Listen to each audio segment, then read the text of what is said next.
and we're going to be in Daniel chapter 2. Daniel chapter 2. Daniel chapter 2 has 49 verses, so we've got to get on our horse here if we're going to get all of these in. A lot of it is self-explanatory. When you start reading Daniel chapter 2, a lot of it's like chapter 1. It's about a dream that Nebuchadnezzar had. King Nebuchadnezzar, he's the king of Babylon. We're going to talk about this image that I've got laid out. This is a great drawing, by the way. I just want to point that out to you. And so anyway, we're going to be talking about Daniel chapter 2, Nebuchadnezzar's dream that he had. Like I said, a lot of it's self-explanatory, so a lot of the stuff I may stop and comment. But until we get down to, probably verse 31, is where we get into the vision or the dream that Nebuchadnezzar had. This is full of prophecy. The reason I've got it laid out this way is because we start with the head, which is Babylon. Talk about that tonight. It goes all the way down to the 10 toes. Now, if you didn't know that's what that was, that's 10 toes right there. Okay? And those 10 toes line up with the middle of the tribulation period. We'll talk about that, those 10 confederated nations in the middle of the tribulation period. We'll talk about that. Every bit of that is prophetic, and we'll look at it. Chapter 2, verse 1. And in the second year of the reign of Nebuchadnezzar, Nebuchadnezzar dreamed dreams, wherewith his spirit was troubled, and his sleep brake from him. Then the king commanded to call the magicians and the astrologers and the sorcerers and the Chaldeans for to show the king his dreams. So they came and stood before the king. Let me pause and say something about this. The Babylonian religion is very mystic. It is filled with sorcery, magicians. Similar to when when Moses went into Pharaoh. And Pharaoh called his sorcerers in and all of that. Moses throwed his rod down, it turned to a snake. Well, Pharaoh brought in his musicians and they threw their rods down and they swallowed, and Moses' rod swallowed their snakes and all that kind of stuff. And so it's full of, you say, what are these? Well, this is fortune telling. The astrologers reading their horoscope, looking into the crystal ball, and communicating with the dead, sorcery, communicating with the dead, incantations, all that kind of stuff. You got to stay away from that stuff. That comes from Babylon. That's a Babylonian thing. And I'll tell you this, I hate to ruin your Christmas and your Easter. I hate to do it. But a lot of the stuff that we do during Christmas and Easter came from Babylon. The mistletoe came from Babylon. It's pagan. I didn't want to ruin it this quick. Rabbits laying eggs, Babylon. All that stuff. It came from a pagan religion. All right, so the king's got this dream. Verse 3, and the king said unto them, I have dreamed a dream, and my spirit was troubled to know the dream. Then spake the Chaldeans. Chaldeans, that's another name for Babylon. If you remember from last week, Abraham was called out from the Ur of Chaldees, called out to start Israel. It was called out of this place. That's what the Chaldeans are. Verse 4, then spake the Chaldeans to the king in Syriac. If you remember last week, I told you that starting in chapter 2, verse 4, Daniel stops writing in Hebrew and he starts writing in Aramaic. You say, what's the difference in Aramaic and Syriac? Same thing, it's a Chaldean language, it's a Babylonian language. Syriac is a dialect of Aramaic. It is a Gentile language. And so from here, very close to the end, and then Daniel moves back and starts writing in Hebrew again. Verse 4, then spake the Chaldeans to the king in Syriac, O king, live forever. Tell thy servants the dream, and we will show the interpretation. The king answered and said to the Chaldeans, the thing is gone from me. In other words, I've dreamed this dream. How many of y'all can remember what you dreamed last night? You wake up and you forgot. Nebuchadnezzar woke up and he forgot the dream. The sorcerers and the magicians are like, okay, king, tell us the dream and we'll tell you the interpretation. We'll make up something out of it. We'll look into our crystal ball and tell you the interpretation. And the king's like, well, I don't remember the dream. That's what I'm paying y'all for. Y'all supposed to tell me what the dream was and then tell me the interpretation. Verse 5, the king answered and said to the Chaldeans, the thing is gone from me.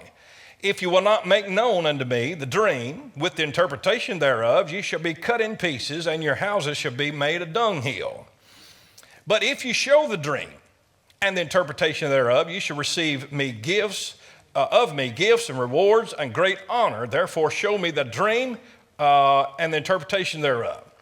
Then answered again and said, let the king tell his servants that now they're trying to buy time because they don't know the dream. And they don't know the interpretation. So they're trying to buy time. King, just take all the time you need and tell us the dream, and then we will give you the interpretation. That's what they're saying in verse 7. They answered again and said, let the king tell his servants the dream, and we will show the interpretation of it. The king answered and said, I know of a certainty that ye would gain the time. In other words, I know you're stalling for time. This is old Elizabethan English. He says, I know of a certainty that you would gain the time. In other words, I know you're stalling because ye see the thing gone from me. But if you will not make known unto me the dream, there is but one decree for you. For ye have prepared lying and corrupt words to speak before me, till the time be changed. Therefore, tell me the dream, and I shall know that ye can show the interpretation thereof. I need to know that I'm paying y'all, and y'all can do what you say you can do. In other words, it's sort of like this. You ever been watching TV? One of those television preachers. And they do this. Right now, the Lord's telling me somebody right now has got somebody's back's hurting right now. Somebody's back's hurting right now. Raise your hand if your back's hurting right now. All right, bow your heads. Let's take up an offering. See how easy that is to do? Be careful of that. Be real careful. Verse number, let's see where to get to. Verse 10, the Chaldeans answered before the king and said, there is not a man upon the earth that can show the king's matter. Therefore, there is no king, lord, nor ruler that ask such things at any magician, astrologer, or Chaldean. King, there's nobody that can do this just off the top of their head. You're going to have to tell us the dream, and then we'll give you the interpretation. There's not a man on this earth that can do what you're asking us to do. Verse 11. And it is a rare thing that the king requireth. This is odd that you would even be asking this. And there is none other that can show it before the king except the God, notice, small, G-O-D-S, gods, whose dwelling is not with flesh. This Babylonian religion, they worshipped Zeus and Jupiter, all of the small G-O-D gods, the Babylonian religion. Look at verse 13. And, verse 12, I missed verse 12. For this cause the king was angry and very furious, and commanded to destroy all the wise men of Babylon. And the decree went forth that the wise men should be slain. And they sought Daniel and his fellows to be slain. Now watch, Daniel and his fellows wasn't even in the room. Daniel, Shadrach, Meshach, and Abednego wasn't even in the room, and the decree went out, and so they sought Daniel because they were a part of the Chaldean. In other words, the reason they brought Daniel, Shadrach, Meshach, and Abednego over here, sent them to the University of Babylon, was because they were smart. They were learned men, and so they wanted to teach them the ways of Babylon. And so they said, well, just get them too. Now watch, here's verse 14. Then Daniel answered with counsel the wisdom of Arioch, the captain of the king's guard. It's sort of like a secret service. The captain of the king's guard would be the secret service of Nebuchadnezzar, which was gone forth to slay the wise men of Babylon. He answered and said to Arioch, the king's captain, why is this decree so hasty from the king? In other words, I wasn't even in the room. Then Arioch made the thing known to Daniel. I didn't even know this thing was going on. I didn't know anything about a dream. I didn't know the king had a dream. I wasn't even in the room. Then Daniel went in and desired of the king that he would give him time and that he would show the king the interpretation. Daniel went in there and said, King, I wasn't even in here. I didn't even hear your dream. I didn't even know you had a dream. I was sitting in my house with Shadrach, Meshach, and Abednego, was having Bible study, and I come in here, they're ready to kill us. I don't even know what you're talking about. But if you'll give me time, I'll tell you the interpretation of the dream. Verse 17, then Daniel went to his house and made the thing known unto Hananiah, Mishael, and Azariah, his companions. That's Shadrach, Meshach, and Abednego. Notice, Daniel calls them by their Hebrew names. Hananiah, Mishael, Azariah. Now, at the end of the chapter, Nebuchadnezzar calls them by Shadrach, Meshach, and Abednego, their Babylonian names. But Daniel always calls them by their Jewish names. So, Daniel goes to his house, he had to tell Hananiah, Mishael, and Azariah, said, hey, they didn't even want in the room. They didn't even know about it. Daniel had to tell them, they're trying to kill us about a dream that we don't even know anything about. Verse 18, that they would desire mercies of God, the God of heaven, concerning this secret, that Daniel and his fellows should not perish with the rest of the wise men of Babylon. Then was the secret revealed unto Daniel in a night vision. Now what they did, Daniel went to his house. He had Shadrach, Meshach, and Abednego with him. They had a prayer meeting. And they asked God for the wisdom. They knew that the secret things of God came from God. It's just like Joseph. Y'all remember Joseph? Pharaoh had the dream, and Joseph went in and told Pharaoh what the dream was. And Joseph told Pharaoh, the revealer of secrets, the person that knows this, because they were looking at Joseph going, man, Joseph, you're just this. Joseph said, no, God's the one that told me that. Daniel's fixing to do the same thing. Verse 19, then was the secret revealed unto Daniel in a night vision. Then Daniel blessed the God of heaven. All right, if he answers your prayer, it might be a good idea to stop and pause and tell him thank you.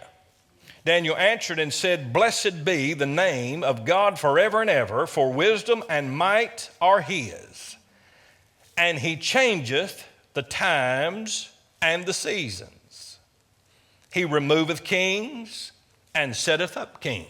You may remember that.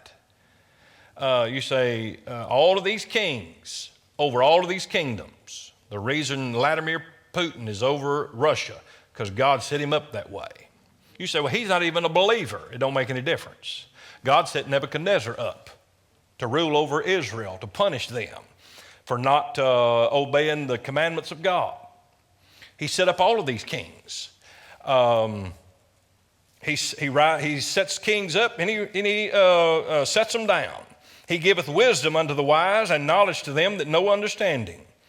He revealeth the deep and the secret things.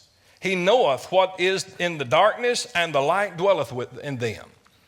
I thank thee and praise thee, O thou God of my fathers, who hast given me wisdom and might, and hast made known unto me now what we desired of thee. For thou hast now made known unto us the king's matter. Therefore Daniel went into Arioch, whom the king had ordained to destroy the wise men of Babylon. He went and said this unto him, destroy not the wise men of Babylon. Now watch what Daniel does. The guys that were in the room that knew about the dream and couldn't give the interpretation, they're fixing to kill them. Now watch what Daniel has an opportunity to say, go ahead and kill them. I'm going to give you the dream. He says, don't kill them, because I may can win them to the Lord later. instead of getting rid of his enemies, Daniel goes in there and says, destroy not the wise men of Babylon. Bring me in before the king, and I will show unto him, the king, the interpretation. Then Arioch brought in Daniel before the king in haste and said thus of him, I have found a man of the captives of Judah that will make known unto the king the interpretation. The king answered and said unto Daniel, whose name was Belteshazzar. That was his. Daniel's Babylonian name was Belteshazzar. So Nebuchadnezzar calls him by his Babylonian name. Art thou able to make known unto me the dream which I have seen and the interpretation thereof? Daniel answered in the presence of the king and said, the secret which the king hath demanded cannot the wise men, the astrologers, the magicians, the soothsayers show unto the king. But there is a God in heaven that revealeth secrets and maketh known to the king Nebuchadnezzar what shall be in the latter days. Watch. What shall be in the latter days. I've lost my place. Thy dream and the visions of thy head upon thy bed are these. As for thee, O king, thy thoughts came into my mind upon thy bed, what should come to pass hereafter. And he that revealeth secrets maketh known to thee what shall come to pass. But as for me, this secret is not revealed to me for any wisdom that I have more than any living. But for their sakes they shall make known the interpretation to the king.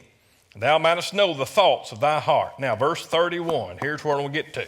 I read all of that. It's again all introduction. Verse 31, he starts telling him what the dream was. Verse 31, thou, O king, sawest, and behold, a great image. This great image, whose brightness was excellent, stood before thee, and the form thereof was terrible. Now, we use the word, we would say the form thereof was bad. The form thereof was horrible. The form thereof was, whatever. This word terrible would be terrible, full of fright, frightful. In other words, verse 32, this image's head was of fine gold, his breast and his arms of silver, his belly and his thighs of brass, his legs of iron, his feet part of iron and part of clay. Thou sawest till that a stone was cut out without hands, which smote the image upon his feet that were of iron and clay, and brake them into to pieces. Then was the iron, the clay, the brass, the silver, the gold broken to pieces together, and became like the chaff of the summer threshing floors. And the wind carried them away, that no place was found for them, that the stone that smote the image became a great mountain and filled the whole earth. This is the dream. And we will tell the interpretation thereof before the king. All right, so verse 31 all the way down to verse 35 is the dream that Nebuchadnezzar had. Matter of fact, this is the dream that he had. He saw an image. That image had a head of gold. The breast part was of silver. And then his thigh was of bronze or brass. And then he had two legs of iron. And then you get down to the feet, and the toes were mixture of iron and clay. Now, something I want you to watch. Gold is the most precious element there is. Silver is a little step down. As you go down, this image, it gets weaker and weaker and weaker. It starts off strong. As it goes through history, it gets weaker and weaker and weaker. I want to go ahead and tell you this, but I'll prove it by the scripture. There was a stone hewed out of the mountain, not made with hands, that comes, hits this image in the feet, and this image crumbles at the second coming of Christ. And Jesus Christ becomes the next king. You got Nebuchadnezzar, king.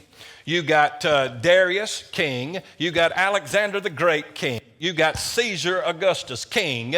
And then Jesus Christ comes, kills the 10 toes, a whole image. The times of the Gentiles have come to an end. And Jesus Christ sits on the throne of his father David, and of his kingdom there shall be no end. And that's what the vision that Nebuchadnezzar had. I'll give you the interpretation. Look at verse 37. Thou, O king, art a king. Notice small k's. Thou art a king of kings. And he was. He was a great king. He was a king of kings. Not the king of kings. He was a king of kings. A great king. For the God of heaven hath given thee a kingdom. Notice, God of heaven, an unbelieving king, God gave him a kingdom. Power and strength and glory. And wheresoever the children of men dwell, the beast of the field and the fowls of the heaven hath he given into thy hand. And thou hast made thee ruler over them. Thou art this head of gold. That is the interpretation. Daniel says, you dreamed a dream, and the head was of gold. You are that king, Nebuchadnezzar. You are that head, king of Babylon. And then verse 39, and after thee shall rise another kingdom inferior to thee. Well, let me show you. In 606 BC, that means 606 years before Christ, Nebuchadnezzar came to the throne, overthrew Jerusalem, overtook Jerusalem, took Daniel, Shadrach, Meshach, and Abednego, took them out of Jerusalem and brought them over to Babylon and sent them to school, brought in the captivity, if you will. All right? In 538 BC, which means 538 years before Christ, Medes and the Persians overtook Nebuchadnezzar. Well, actually, Belshazzar, which was his grandson, Nebuchadnezzar's grandson. I think I've got that right. I'm trying to pull this off the top of my head. Anyway, the Medes and the Persians in 538 overtook Babylon. They became the world power, the Gentile nation. They overtook, watch, I ain't got time. Anyway, Medes and the Persians. You got two arms, Medes and the Persians. One kingdom, Babylon, the head, it splits off, Medes and the Persians, two arms, Medes and the Persians, under Darius, Cyrus and Darius, Medes and the Persians. And then in 300 years before Christ, Alexander the Great came on the scene and took with 4 kingdoms. So you got 1, split to 2, now you got 4. Alexander the Great. We won't get into that tonight. He's a great picture of the Antichrist. Alexander the Great. Anyway, X. All right, 30 years before Christ, Rome comes into play. Rome is divided into the Eastern Division, that's the Greek Orthodox Church. The Western Division, that's the Roman Catholic Church. You got 2 legs, the Eastern and the Western. Rome, you remember when Jesus was born right here? Who was in power?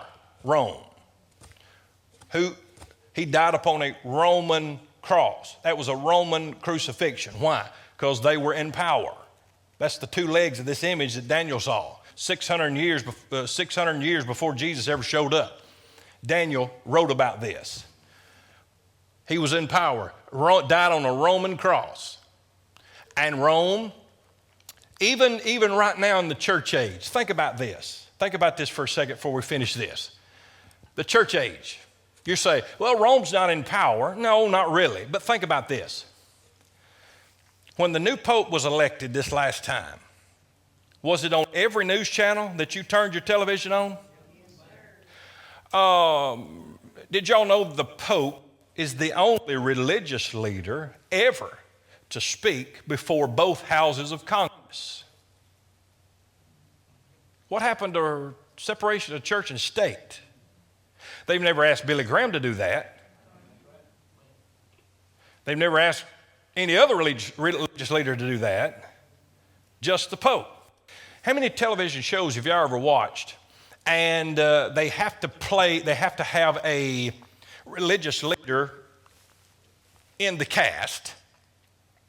9 times out of 10, y'all tell me, who is it? Is it a guy with his collar on backwards, with a dress on? They call him father, and he ain't even married. Say, Brother Jeremy, I'm just telling you. They're still, well, forget all that. Both of these, at the end of both of these feet are 10 toes.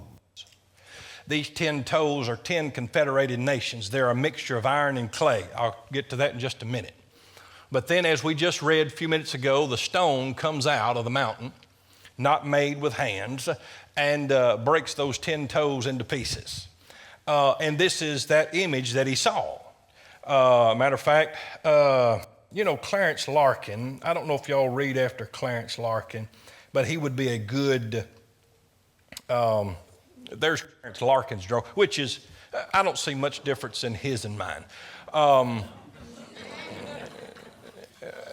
But I can print you off this if you want. But there's the head of gold. You got the silver and the bronze.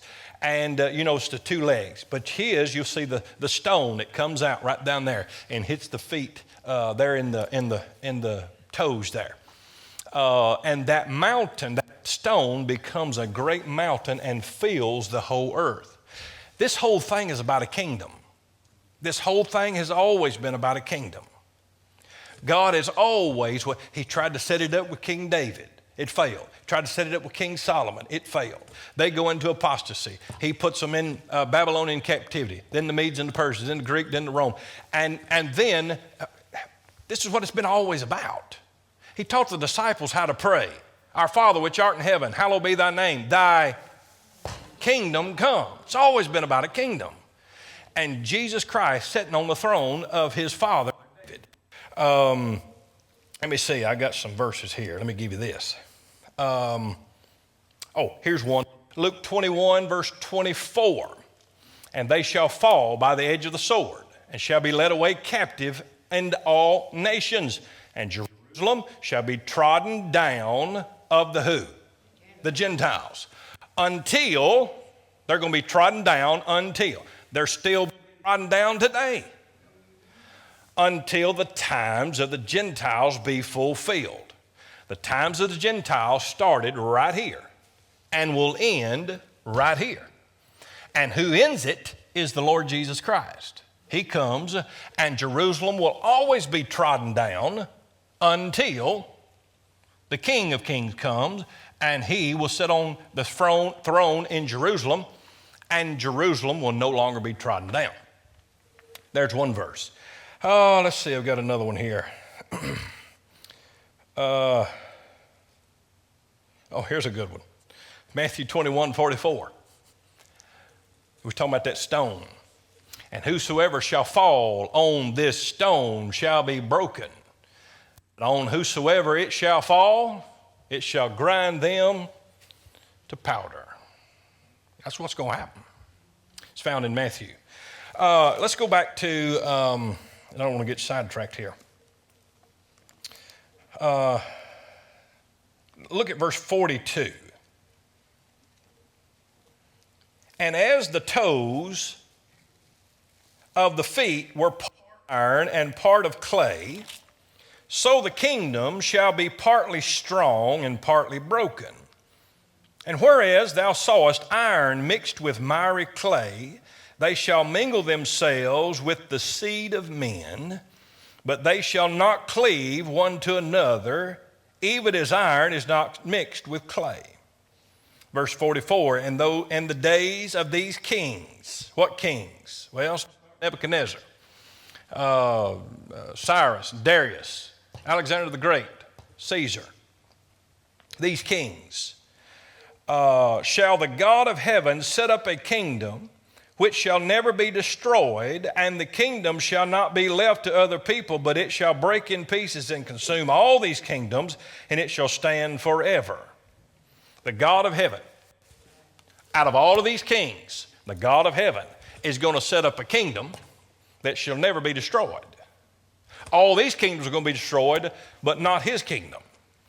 For as much, verse 45, as thou sawest that the stone was cut out of the mountain without hands, and that it brake in pieces the iron, the brass, the clay, the silver, the gold, the great God hath made known the king what shall come to pass hereafter, and the dream is certain, and the interpretation thereof sure. Now, let me go back and get some verses here.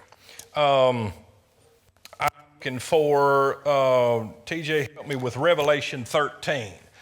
Revelation 13.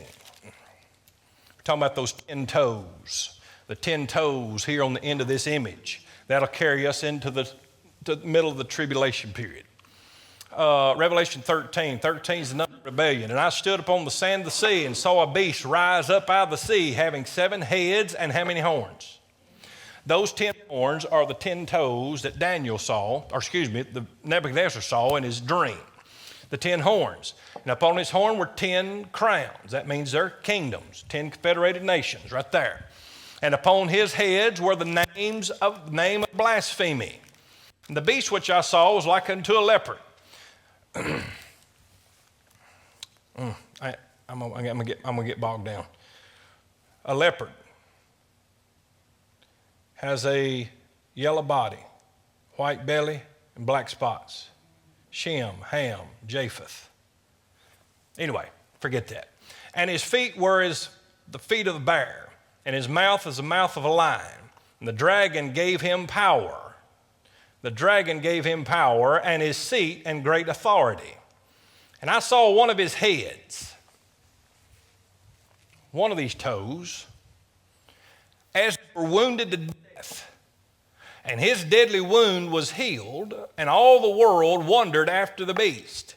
And they worshiped the dragon that gave power unto the beast. And they worshiped the beast, saying, Who is like unto the beast, who is able to make war with it? And there was given to him a mouth, speaking great things and blasphemies, and power was given unto him to continue 42 months. 42 months is 3.5 years. 3.5, the end of the 3.5 years. Continue. This king that was wounded in the head and rose from the dead. Now pause for a second. Somebody's already done that. Somebody's already was wounded. He was wounded for our transgression. He was bruised for our iniquities. And he arose from the dead. They said, that ain't him. When one of these gets wounded in the head and his deadly wound is healed, he sends them a strong delusion, they'll believe a lie, and they say, that's the Messiah we're looking for. He arose from the dead. And they all worship the image, continue for 42 months, 3.5 years, and he opened his mouth and blasphemed God, blasphemed his name and his tabernacle, and them that dwell in heaven. Did y'all see that? One of those boys is going to be, he'll probably be a Syrian Jew.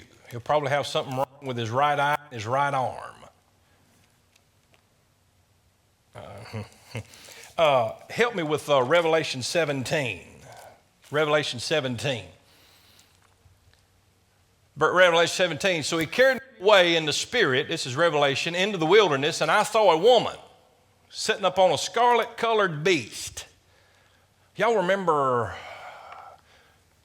couple Super Bowls ago, Katy Perry come out riding on a beast during the halftime show of Super Bowl. Came riding out on a dragon.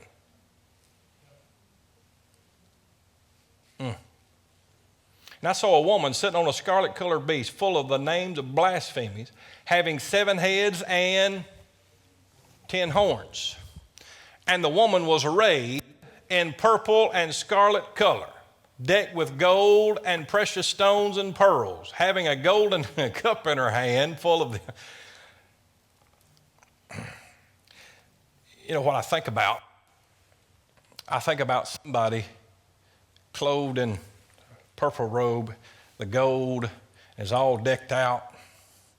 They got the gold chains around their neck. They have a golden cup in their hand that they're fixing to...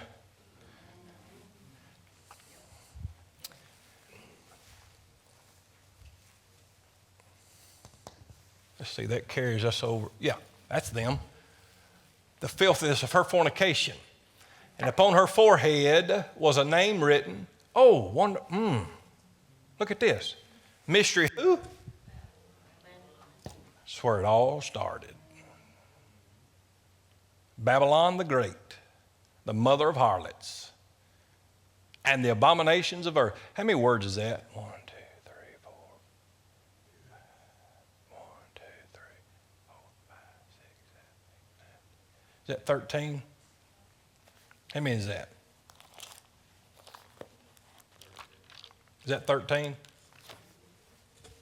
13 words in capital. That's what I'm about, the capital words of Mystery Babylon. That's them. All right. Now, I wanted to point something out about this stone hewed out of the mountain. Let's see. Go to 1 Peter chapter 2. 1 Peter chapter 2. Talking about the Lord Jesus Christ. To whom coming, as unto a lively stone, disallowed indeed of men, but chosen of God and precious.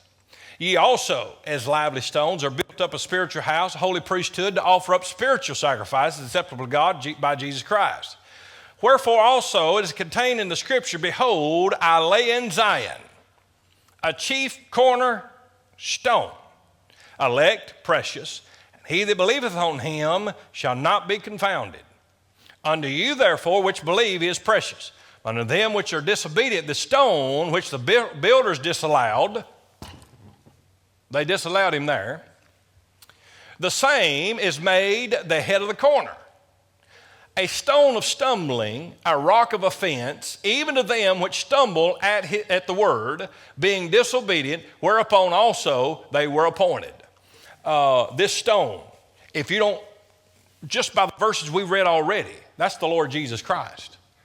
1 Corinthians chapter 10, I don't have it up there, but 1 Corinthians chapter 10 says, this rock is Jesus. Look at... let's see, let's look at Revelation 11. Has it got Revelation 11:15 up there? I think it's Revelation 11:15.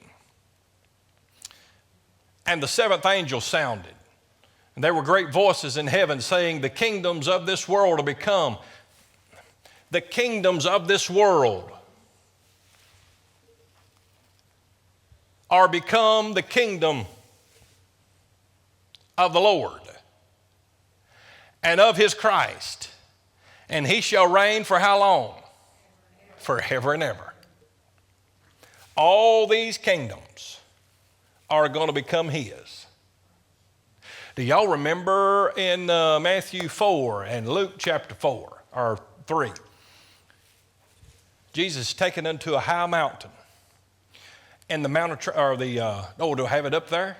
Watch this. And the devil, taking him up to a high mountain, showeth him all.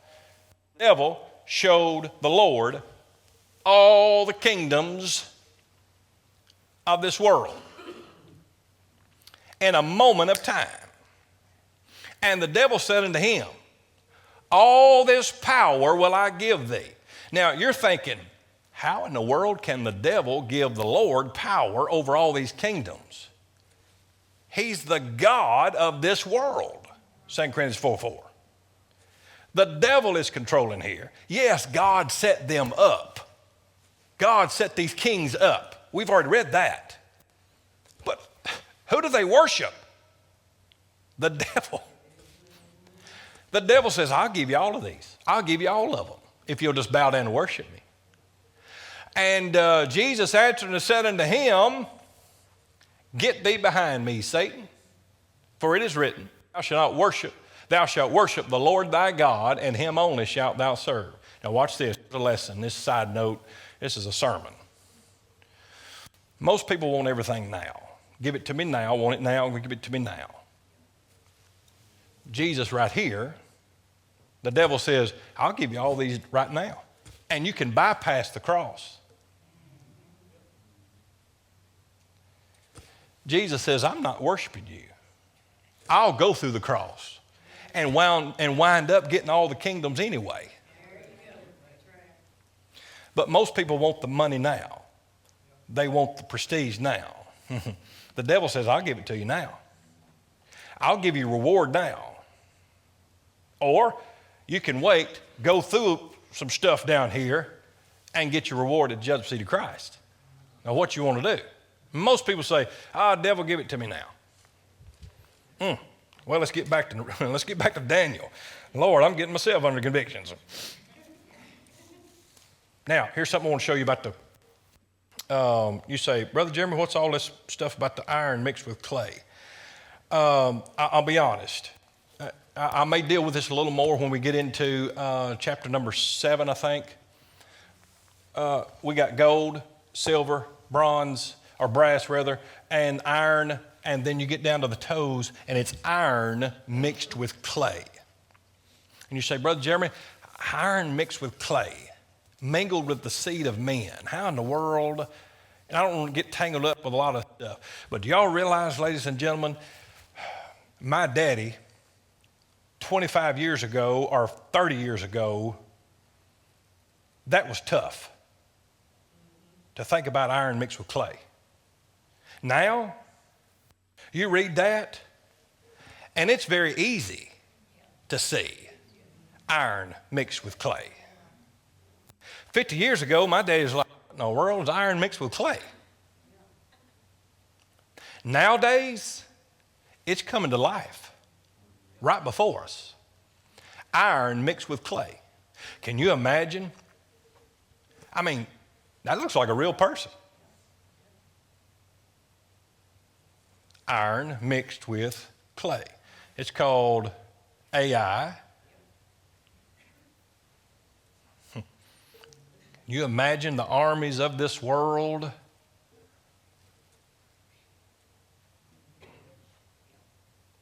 You remember reading over in the book of Revelation? Some of those armies, the great armies.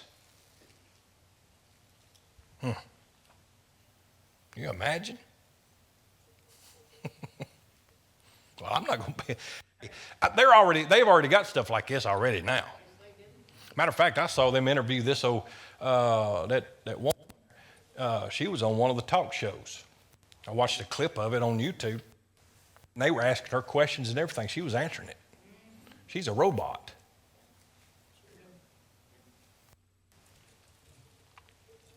We read just a few minutes ago in Revelation, and the beast gave them power. The beast gave them power. The beast gave them electricity.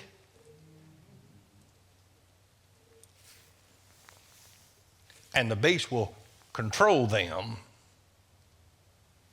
My. Iron mixed with clay. All right, let me finish this right quick. Verse 46. Verse 46, then King Nebuchadnezzar fell on his face and worshiped Daniel, and commanded that they should offer an oblation, that's a sacrifice, and sweet odors unto him.